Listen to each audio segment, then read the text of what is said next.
Yes, good morning and welcome back to the Football Tribe EG channel. Robert Kesakos is your usual suspect. Welcome back to yet another live broadcast on your favorite football updates channel.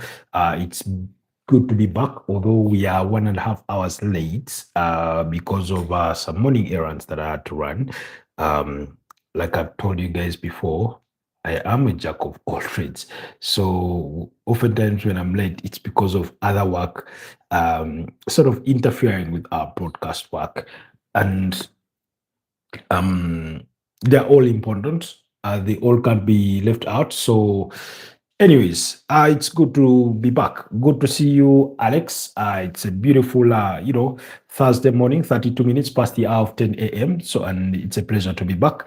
Allow me have our audio tested on just to make sure everything checks out.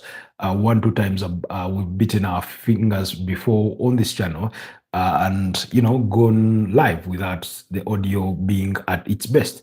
But I hope you can hear me well for those of you that are just joining us. Welcome back from match day 14 of the Premier League. It did continue last night and it does continue today when Manchester United host West Ham. That's the final fixture of match day 14. I think our audio is okay. Good to know. Good to know. So, a lot of takeaways, a lot of positives, some negatives, depending on what side of the aisle you do fall. If you're an Arsenal fan, some positives and negatives are from this at the same time. If you're a Chelsea fan, I do not think there's any positive to take away from yesterday's result in that defeat. If you're a Liverpool fan, it's hard to find a positive, even though Haveloff is better than nothing. Good morning, LFC. Good to have you back as always on the channel. So really, we're going to be looking at those things in that context, and of course, we'll get to preview that game between Man United and West Ham United. But what did you guys make? Make of yesterday's performances, particularly for Arsenal, for Liverpool, and for Chelsea as well, because those were some of the main events. But also, in over there in the Spanish La Liga, Real Madrid were taking on Atletico Bilbao, and they managed to beat them by 3 goals to nil. Kylian Mbappe picking a brace in that game, as well as Eduardo Camavinga being the other goal scorer, which means that he has now a 36 goal involvement for club and country this season. Kylian Mbappe, he's clearly in literally the form of his life. Only 6 assists and 30 goals are scored for club and country in as far as this season is concerned. So that's how impressive he's been for Real Madrid this season. So it's really been beautiful stuff to watch or to take on. Anyways, like I said, there's only one place to start. We'll start with the table leaders because I think they are worthy of that.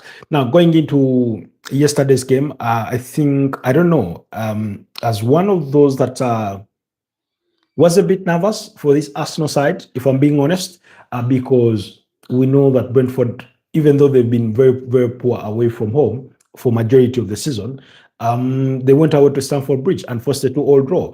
We know that they have that element of his physicality to their game. And even though Arsenal have the physicality themselves, we've seen, in particular in two games, the Sunderland game and the Chelsea game, that if you can match them and possibly better them physically, then you could cause them some troubles. You could cause them to drop points. You could cause them to drop off in terms of how they apply themselves overall across the pitch. So that was one of my fears. But two, Brentford is one of those very, very well drilled side when it comes to set pieces. Now I know that when it comes to set pieces, in the recent past, Arsenal have been brought to the forefront of it, particularly because of their very, very able or capable, set piece coach in Nicolas Jova, and that's understandable. That's okay.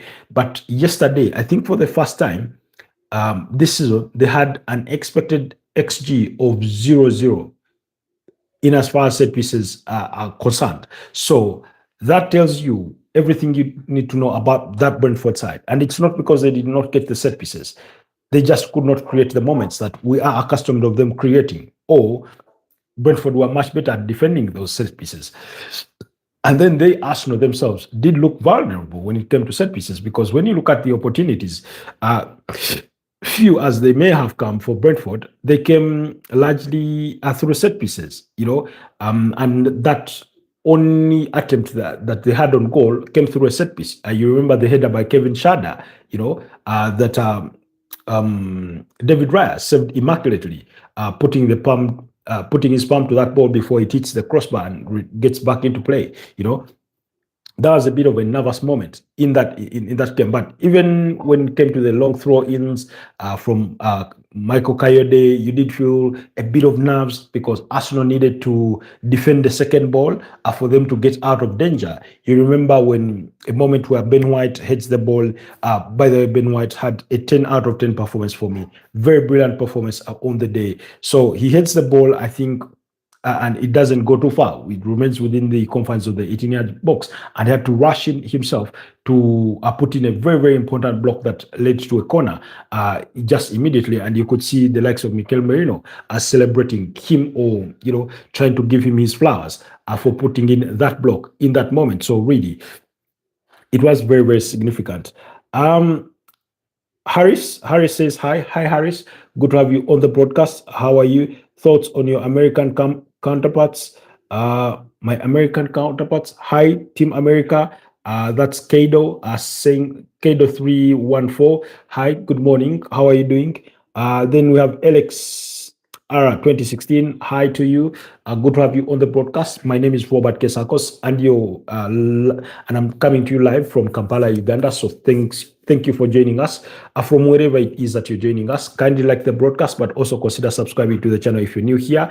Otherwise, thank you so much for your kindness and your love and support. So do let me know where you're joining us from and what your favorite team is, or what team were you rooting for last night. Anyways, getting back into the action.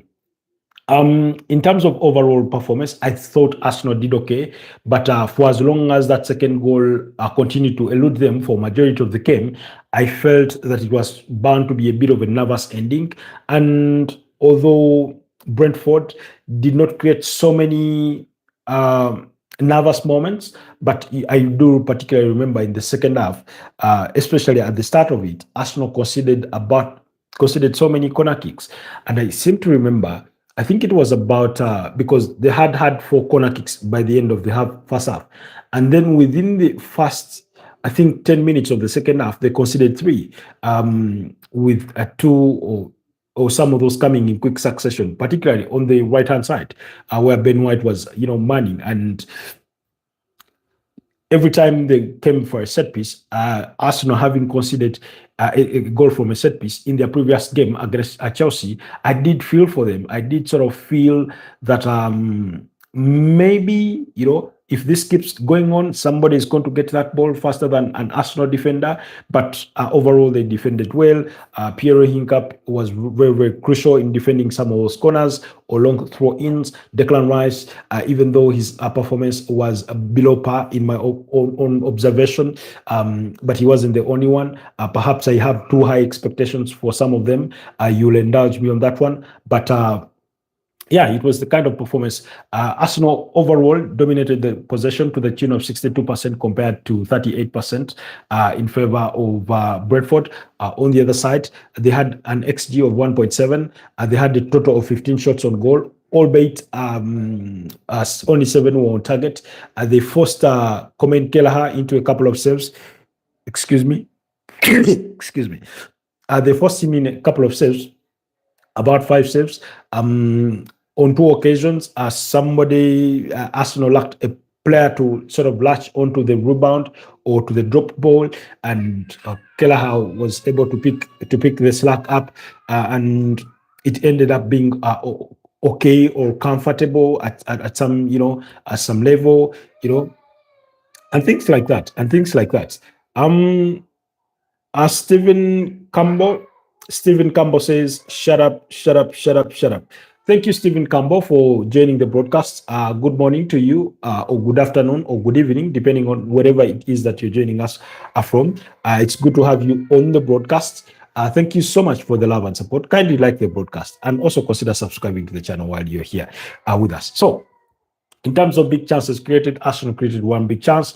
They limited to Brentford to zero. Arsenal had only 4 corner kicks. Brentford had 8. You could see that they were looking to leverage on their strength, although it never, came to fruition. Arsenal went in an early lead in the 11th minute by a brilliant header through Mikel Merino, who has, I think, a 29 goal involvement, XG for club and country, particularly in 2025. In as far as Arsenal colours are concerned, I think he has 13 goals, ahead of the likes of Leandro Trossard and Gabriel Martinelli, who come in second, respectively, with 11 goals. Really, and if somebody told you, if you read Mikel Merino's profile, and you knew he was a central midfielder, whether you want to qualify him as a deep lying midfielder where he can play as a 6 or as an 8, whichever way you may look to slice it, it's almost unthinkable that for a club of Arsenal's size or its caliber, Mikel Merino would be their top scorer in the calendar year 2025. I mean, the jury is still out because we still have the month of December to run through, and that can change. But still, that goal contribution is almost insane. The numbers are not crazy, but when you look at the stature of the player, and naturally, being that he's been fielded up front and he's been able to come good, we know he also scored that equalizer for Arsenal against Chelsea as they picked up that 1-1 draw. So, and I've said this before, he's not your typical striker. He's not going to be a fox in the box. He's not that.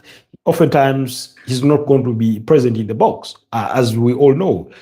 He drifts so deep in midfield and tries to create gaps, particularly in the space between where predominantly you'd have the space that you would be occupied between the right back and the right winger, and then to extend it upwards through the middle of the opponent's 18 yards box. So he creates a bit of space for people to run in there.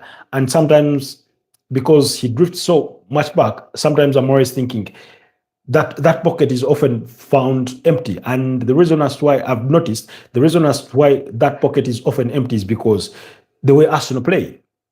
Because when the right back comes in and you have the right, winger also in, usually Declan Rice, who you expect to be in that position, or Martin Odegaard, usually Declan Rice has shifted to help the defenders provide cover or in midfield, and then he's occupying the upper left, and then Martin Zubimendi is here to provide cover, things like that. So really, the team is so fluid. Sometimes it creates gaps, but as well as creating spaces for others to enjoy or to sort of excel, and it was brilliant. So there was a beautiful interplay between Noni Madueke and Ben White for Ben White to provide that assist that then Mikel Merino heads home to beat Komen Karaha, heads that ball into the turf, and it bounces off to beat Kelleher in goal, and it was 1-0. And for the remainder of almost 80 minutes, that game was 1-0.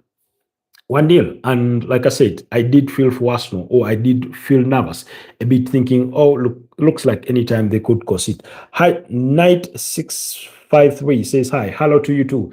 Good morning. I say good morning because it's 10:44 a.m. here in Kampala, Uganda. I do not know what time it is on your end. So, and then of course they competed well. Like I said, it was there were some positives and negatives to pick for the Arsenal. The negatives were they picked up 2 injuries. Christian Mosquera in the first half, and he was forced off through injury, and they brought on Urian Timber, who I thought really, really needed the day's rest. And I would have hoped that he would finish the entire 90 minutes without coming on. But as misfortune would have it, Mosquera gets injured, and they look onto the bench, and it's Urian Timber that has to come on. And when he came on, I think I stand to be among those that would have thought that maybe he was going to come to right back, and then Ben White pushes in at the right side of the centre back, because you had Piero Hincap at the left side of the centre back. Or I also thought that maybe Urian Timber was going to go to the left back role, and then Ricardo Carafiori plays alongside Piero Hincap as two left-footed centre backs. But that was never the case. He came straight into centre back, and it's the beauty of what Mikel Arteta has built in terms of their defensive scope. All his defenders are centre backs naturally. They are versatile to play. Some are versatile enough to play across the front four, across the back four, but they are largely centre backs. William Saliba, Gabriel Magalhaes, Piero Hincap, Christian Mosquera, Ricardo Carafiori, Julian Timber, Ben White, all centre backs.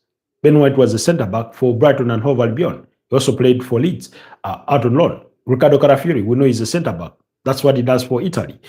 We know for a fact. I mean, Christian Mosquera, without question, coming in from Valencia. Piero Hincap. Now, Hincap can play centre back, left back. Julian Timber can play across the entire back four. Same applies for Christian Mosquera. William Saliba, predominantly centre back, but can play for you at right back. Gabriel Magalhaes, left-sided centre back, can play for you at left back. So he has that bit of fluidity or dynamism within his backline, and that gives him the leverage or the leeway to execute those kinds of things. And I mean, I thought because of his diminutive height, I was not afraid of what his defensive capabilities would be. I was thinking to myself, maybe Timber gets beat on height because whereas he's capable of rising really, really high, sometimes it doesn't take much to beat you. It's just about the other player who is taller getting ahead of the ball faster than you to have a brush of it, and it causes you all sorts of troubles. So that's why I sort of feared for him. But overall, he did really, really well. And it turned out to be a very, very good performance. Mikel Merino, I mean, for me, it was a 9 out of 10 performance. And the reason that's why I put him at a 9 is because he had an opportunity, I think, to play in Gabriel Martinelli for a drive that they had gotten, and he decided to shoot for himself, and he shot wide of the mark. That was my only criticism of his performance yesterday. Otherwise, it was almost flawless. I mean, Ben White, for the player who was playing his first game, in many, many months as a starter. I think this was his second start in as far as the Premier League is concerned since the opening weekend. I mean, that was a 10 out of 10 performance for me. The assist he provides, that cross is well weighted. And the reason that's why I would reduce him to maybe a 9.5 is because before the goal comes, he had an opportunity to shoot on goal himself, and he decided to try and play a cutback in no man's land because nobody was there. Whereas the idea was good, I think it was predetermined in his head that usually when we make this movement, somebody should be occupying that space, and ordinarily it would be a Martin Odegaard, it would be a Mikel Merino, it would be and Ebeleche Eze, but none of them was there. So he did not see that nobody was there, and he yet still played the cutback. Otherwise, I thought he should have gone for goal himself. So that's the only critique I would have for him. And then there was another moment where the odds were less better than the earlier opportunity and decided to shoot for himself, although he ended up hitting the side net. But otherwise, it was a very solid performance from him. Defensively, he did really, really well. Going forward, his execution was good. I thought there's a defender called Henry in that Brentford backline. I thought he had a very immense pass half.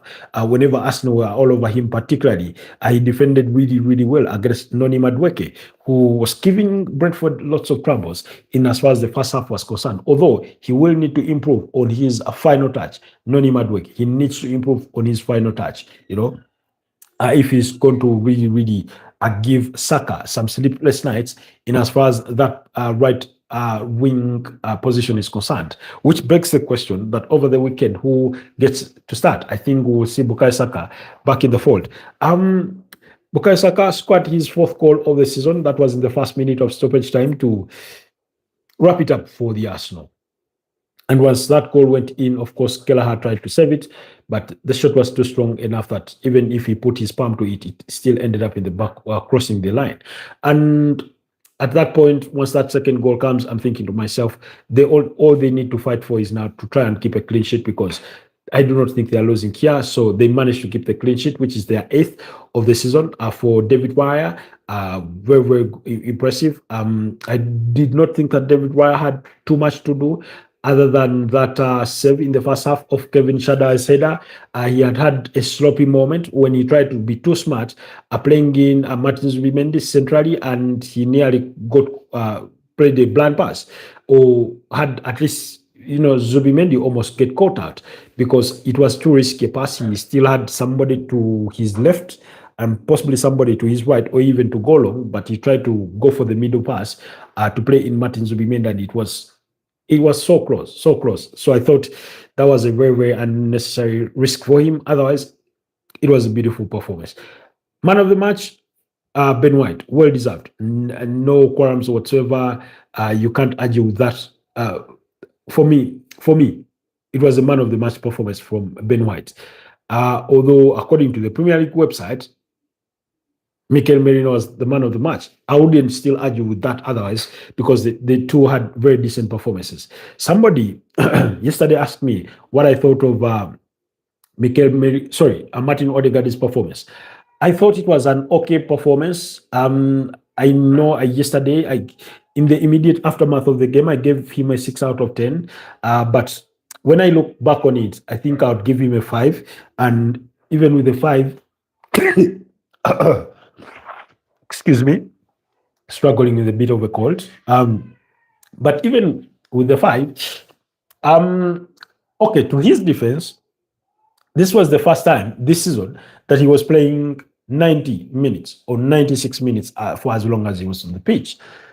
That was the first time. And for a player that is just returned from injury and featured only got minutes against Bayern Munich and then a good number of minutes against Chelsea, about 30 minutes or so, I thought it was okay. He did fair. He did what Odegaard does, and trying to ask for the ball in every part of the pitch.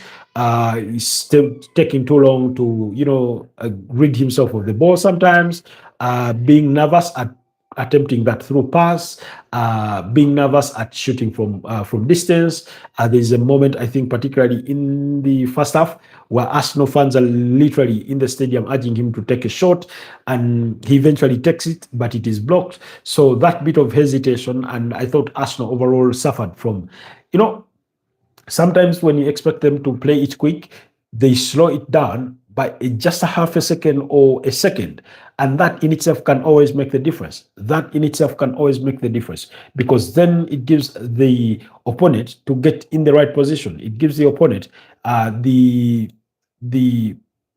room for recovery, even if you are beating them, really. Frank Fons C6N says hi. Hi, Frank Fons. Good to have you on the broadcast. So, really, but in terms of the starting 11, when I saw it for Mikel Arteta, I had not thought he would make excuse me, I not thought he would make that many changes, dropping Bukayo Saka to the bench for Noni Madueke to start.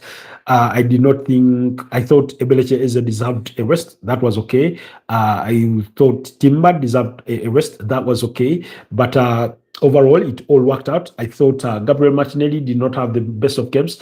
His left wing was not overly utilized. And part of why he wasn't that good is because Declan Rice, even him on the day, wasn't that good. And I thought Ricardo Carafiori, of course, always all over the pitch, putting in the shift, but you thought he lacked the support that he needed, Gabriel Martinelli, to thrive in that game, and eventually was withdrawn.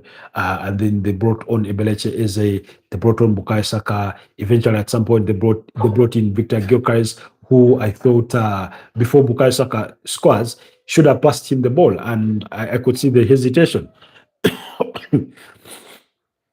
Excuse me. I think I don't know. I don't know if I'm reading too much into this, but I have a feeling Bukayo Saka is still fighting for his throne. And in some cases, where you expect him to pass the ball, particularly to Victor Gyökeres, he's had that hesitation to pass to him. I don't know if it's about him as Gyökeres, as the striker, or it's about his teammates across the front three. Against Chelsea, even though he provided the assist for Mikel Merino's goal, you still felt that his decision making was really, really poor. Oftentimes, he decided to try and shoot himself, even when the odds were not in his favor. Because for the many years he's played at the top level, I do not think that Bukayo Saka is not aware of when to take a shot and when not to take a shot, or when to make a better decision. I do not want to believe that's the case. But he's been hesitant, and we all know that because I think Gyökeres positions himself well. He's waiting for the pass, makes the dart, then suddenly he's in an offside position. Then he has to pull back a bit, still waiting. The pass is not coming, and then Bukayo Saka goes for the shot, which eventually went in. But should it have not gone in? I thought the best decision would have been to pass to Victor Gyökeres in that moment. But it is what it is, So yeah, that was it for me. On the side of Brentford, I thought they competed well. They did enough to stay in the game. They just did not create enough to harm Arsenal. So at the end of the day, Keith Andrews, I do not think he would be too pissed about the performance of his team. I thought they did okay overall. It was a well-disciplined game, which had only one yellow card to Yamo Luik. That yellow card for a team in Arsenal who suffered 6 yellow cards over the weekend against Chelsea and got themselves fined by the FA, I think for a fee of about £25,000 for a lack of discipline in that game. I thought they really, really did well to avoid bookings yesterday. They were clean, so they didn't need to do much harm to the opponent. So that was the result. 2-0 in favor of Arsenal, which meant that they restored their 5-point cushion at the summit of the Premier League table following Manchester City's victory over Fulham on Tuesday night that had reduced the 5-point gap to a mere 2 points. So they managed to restore that cushion.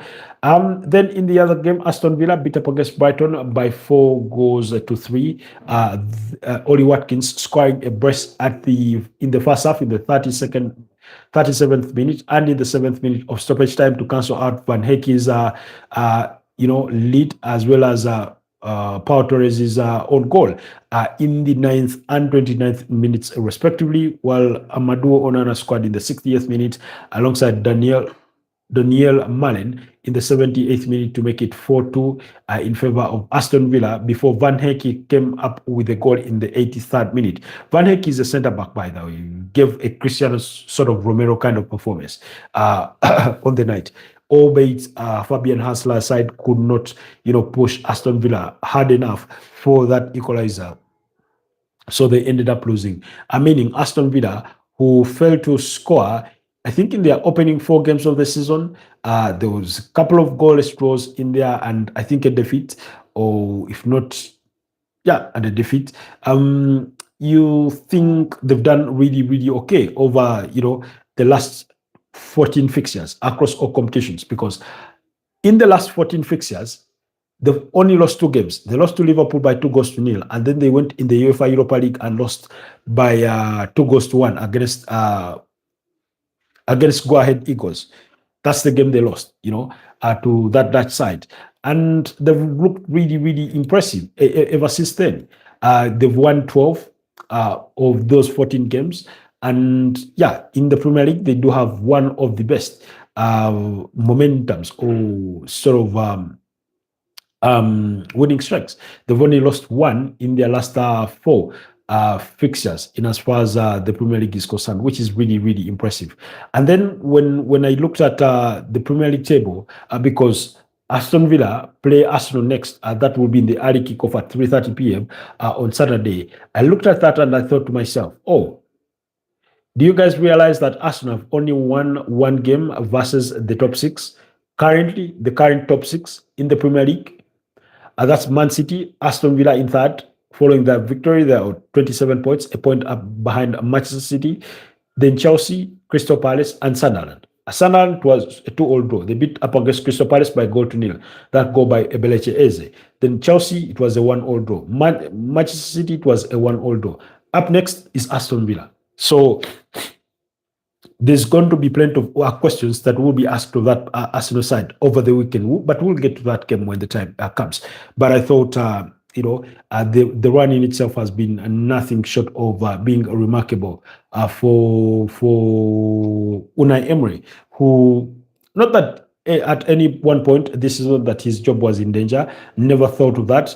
It didn't really look that way. So they did really, really, really well, or they have done themselves apart in recent weeks. But just drifting back to a little bit to Arsenal, their home record this season has been impressive. And again, if you're going to win, you're going to challenge for major silverware, you ought to make your home a fortress. You ought to make it a fortress, really. And they've done well because they've only dropped 2 points across all competitions at home, and that was in the 1-1 draw against Manchester City. It is at home, away from home, where they've dropped points against Sunderland, away to Liverpool. They lost that one by 0-0, and then away to Chelsea.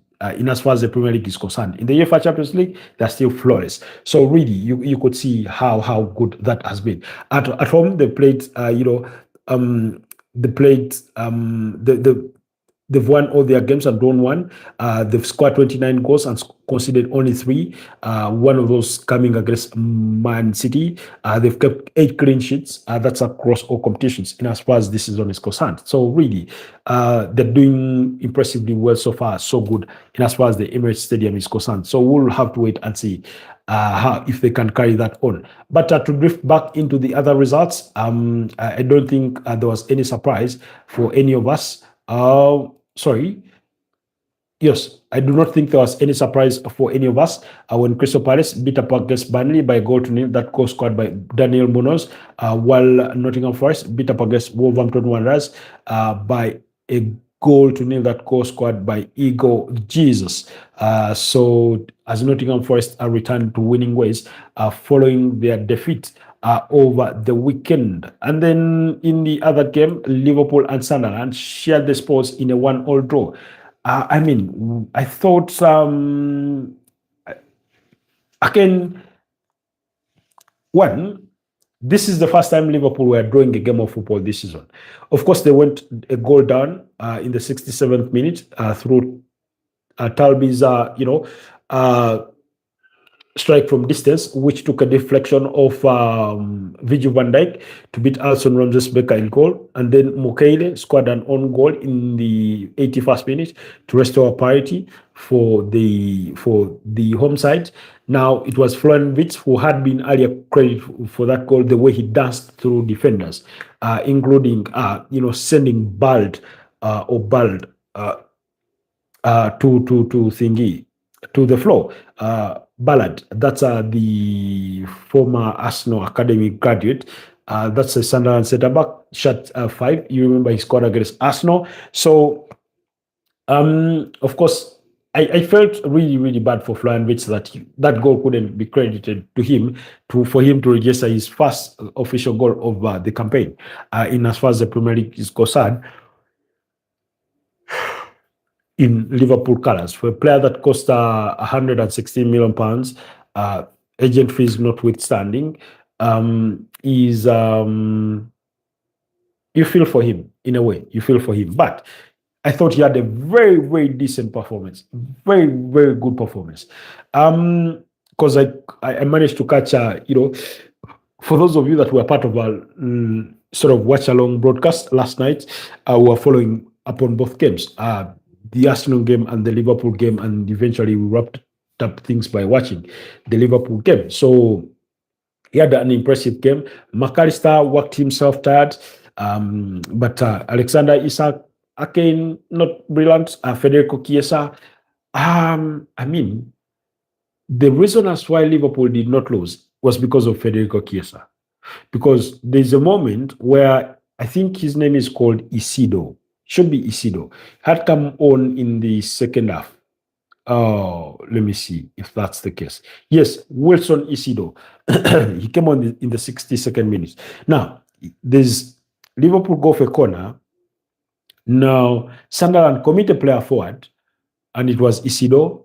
So, Ruben Rofis, that's the Sunderland goalkeeper, gets a hold of the ball from the resultant corner, plays it long for Isido, and he goes on a brilliant run, runs up the goalkeeper, Alson Ramsey-Becker, and as he tries to score, Federico Chiesa had run back just right in place to stop that ball into hitting the back of the net, which would have simply been a Sunderland's winner. So I thought that moment was really, really, really good.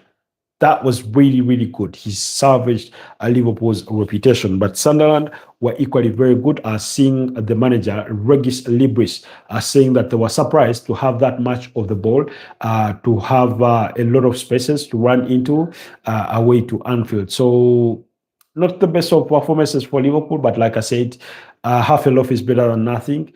Walking away with a point would have is always much better than getting beat. That also means that Sunderland are unbeaten among some of the giants they faced. A draw against Arsenal, a win against Chelsea, and that was away from home. Here, a 1-1 draw. They first off, I think, with the beat Nottingham Forest. Not that Nottingham Forest is a giant, but and up next for them is Manchester City over the weekend. But what's it? I'm trying to find. I'm trying to remember the other big game that they played.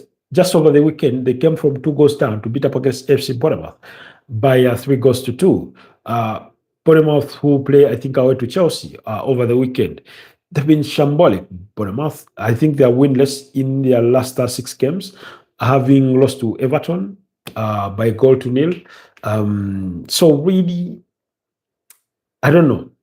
But I thought it was a very, very impressive performance from Sunderland. Once again, they defended really, really deep and immaculately well, especially in the second half when Liverpool were all over them. It was attack after attack, and they still managed to fend it off until that breakthrough moment when Liverpool find the equalizer. Because, like I said, that equalizer comes in the 81st minute of the game. Otherwise, they did well. Then the other game was Chelsea losing by 3 goals to 1 against Leeds. Now, if you had told me that Chelsea were going to lose 3-1 against Leeds, I'd say you're crazy, because Leeds have done themselves no favors in recent times, and they were part of the bottom 3. So going into that game, on the back of the fact that Chelsea were unbeaten in 9 games across all competitions, winning 5 and drawing 4, you could, and given all the player power they have, that even in the absence of Moises Caicedo, you still have Andre Santos, Enzo Fernandez. Cole Palmer had returned to the fold, although he had to come off the bench. When you look at their player power, there's no way Leeds were going to match that, let alone better it. And yet Enzo Maresca decided to act smart and rotate his players, which is okay. But my question is, why would you rotate to the extent of playing Trevor Chalobah at right back when you have Richie James and Malo Gusto on the bench? That one did not make sense for me. Excuse me. And then a centre-back pairing of Benoit Badiashile and Tosin Adarabio being suspect or a culprit for Chelsea conceding that third goal. Was it the third goal or the second? One of those, because he fails to clear the ball. And you could see the fury of Robert Sanchez, who had only conceded 1 goal in the last 4 fixtures, that goal coming against Arsenal. Here he conceded 3. But Bijo scored in the 6th minute to give Leeds United the lead, while Tanaka scored in the 43rd minute to send Leeds into a halftime 2-0 lead, while Pedro Neto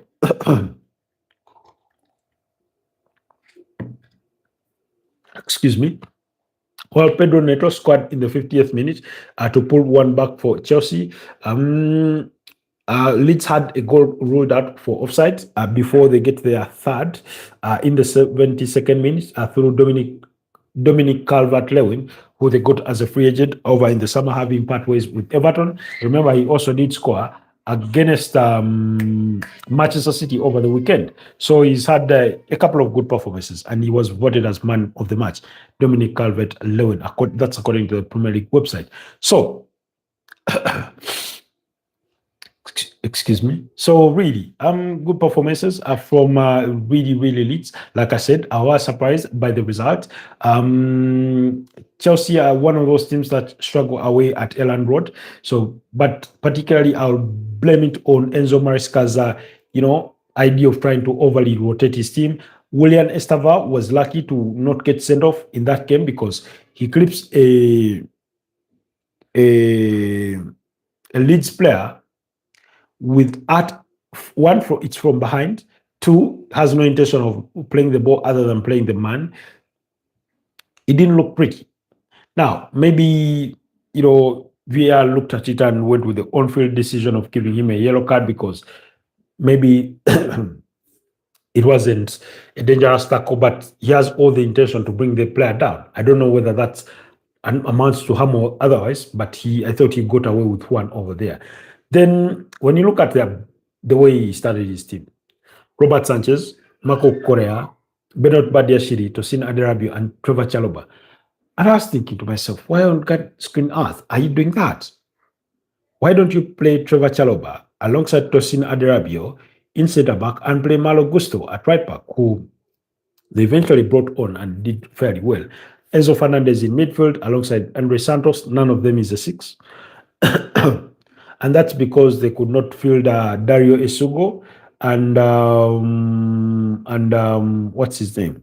Romeo Lavia, because they are all out injured and they are the most natural replacements for Moises Caicedo, who was out serving a suspension for his red card that he did receive against Arsenal. You don't expect to see him in the Bournemouth game as well. So then ahead of that, Andre Santos and Enzo Fernandez in midfield, you had William Estava, Pedro Neto, Jamie Giddens, and Liam Delap, with Estava withdrawn at halftime to bring on Pedro Neto. So they have a couple of Joao Pedro. Sorry, they have a good number of Pedros. Pedro Neto, Joao Pedro.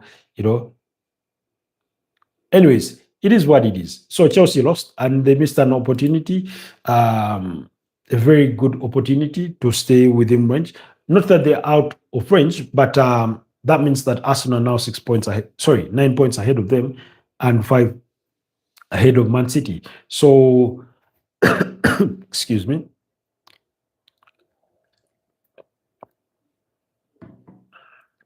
I'm still struggling with the flu. That's why we're experiencing all this. Quickly, my throat gets dry and things like that.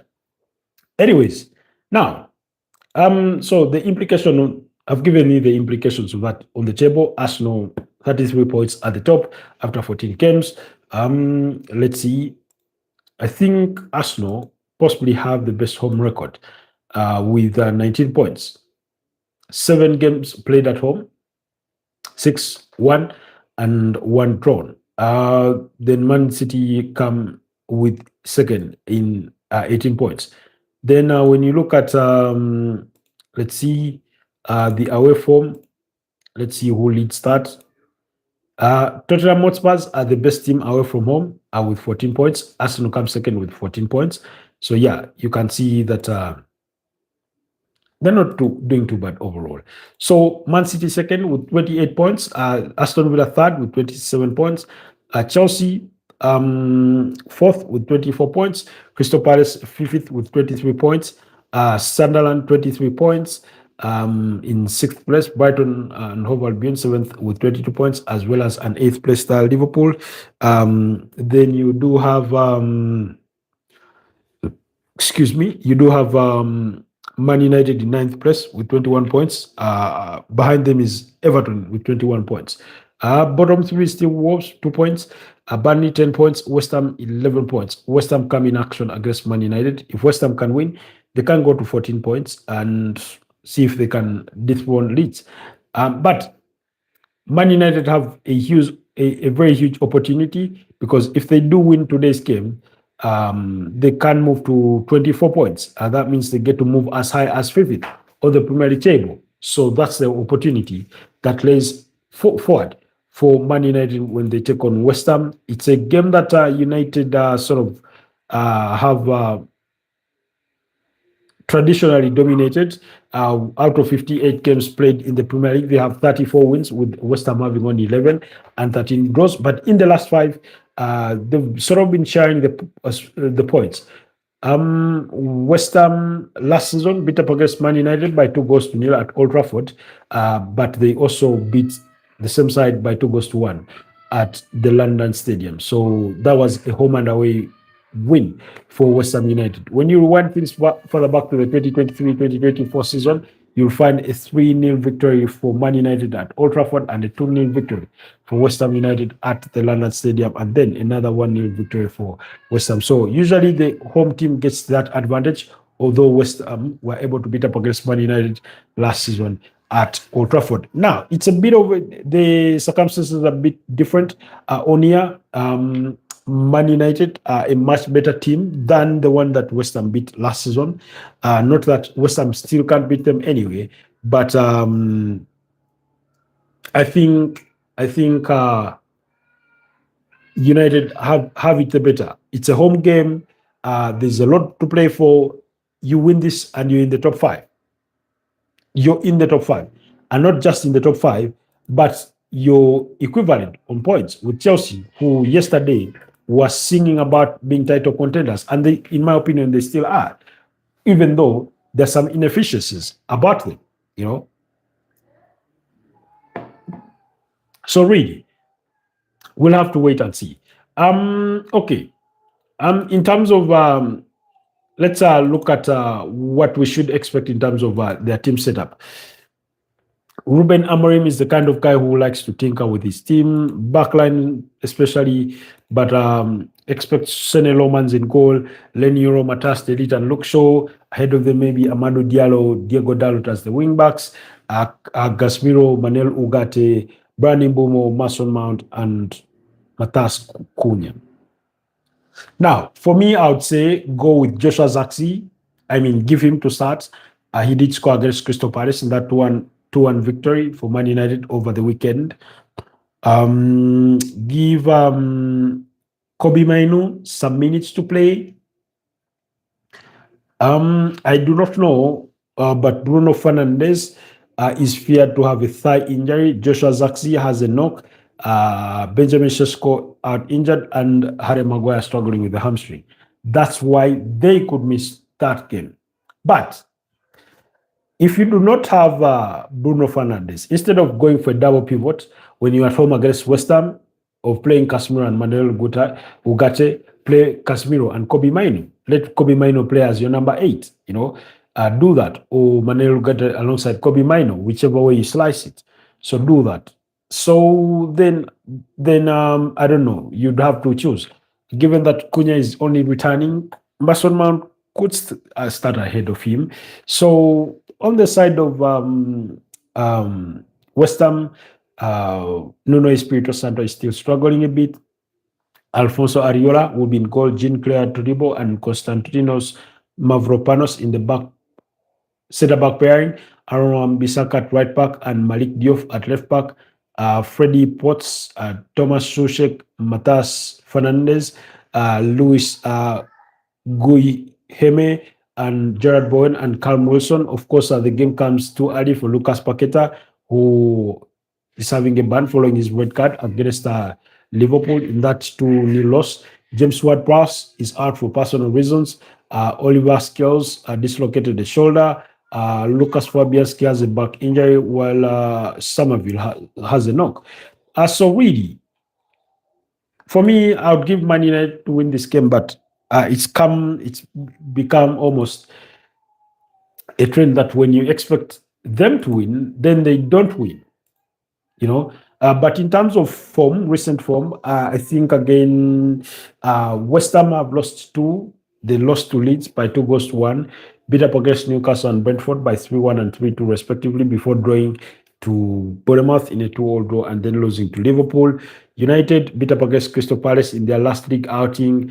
They lost to Everton prior to that. There were 2 consecutive draws, a 2-2 draw against Nottingham Forest and Tottenham Hotspur, and then a 4-2 victory against Brighton and Hove Albion. In terms of their last 5, how they fared, they have plenty to do. But I do not want to base so much on their form, but West Ham are not the kind of team that are going to want much of that ball. And usually we've seen when you leave United with a lot of the ball, they almost lost for ideas on what to use it for or to do with it. So if it does end in a 1-all draw, I wouldn't be surprised. But my expectation is for Man United to win the game by 2-1. Those are my expectations. So, guys, unless you have any questions, I want to wrap this one here and wish you a wonderful rest of the day. It's been a pleasure having you, Frank Phones, Knight 653, Stephen Campbell, Alex Adinaite, Lacrosse, Thoughts, uh, Kaido 314, Harris, and every single one of you.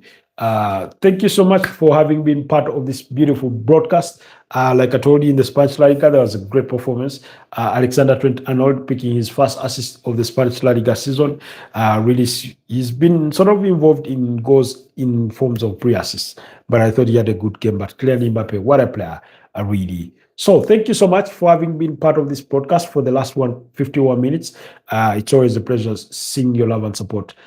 I wish you a wonderful rest of the day. Let's link up again tonight at 11 p.m. We'll be following events from the game between Man United and West Ham because kickoff is at 11 p.m. East African time. Bye-bye for now.